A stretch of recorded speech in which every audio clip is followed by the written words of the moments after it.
మొట్టమొదటిది భూ చట్టాల విషయానికి వచ్చినట్లయితే ఒకప్పుడు అంటే 100-150 ఏళ్ల క్రితం 200 ఏళ్ల క్రితము భూమికి సంబంధించిన చట్టం ఏది లేదు. ఎవరు ఏ భూమిని సాగు చేసుకుంటే ఆ భూమి వారిదే, అందులో వచ్చిన ఫలాలు అనుభవించేవాళ్ళు. ఈ దేశంలో వ్యవసాయానికి 5000 ఏండ్ల చరిత్ర ఉంది. ఈ దేశంలో 5000 ఏండ్ల క్రితం సాగు మొదలైనప్పుడు సాగు చట్టాలు లేవు, భూమికి కాగితాలు లేవు. భూమి కాగితాలు, భూమికి పట్టాలు ఈ మధ్య కాలంలో పుట్టుకొచ్చినాయి. ఎప్పటి నుంచి పుట్టుకొచ్చాయి?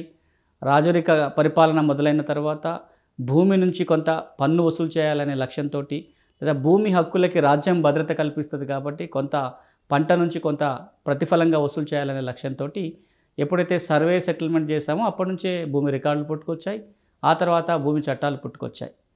అప్పటి నుంచి ఇప్పటిదాకా లెక్కేసి చూస్తే దాదాపుగా 224 భూమి చట్టాలు తెలంగాణలో అమల్లో ఉన్నాయి.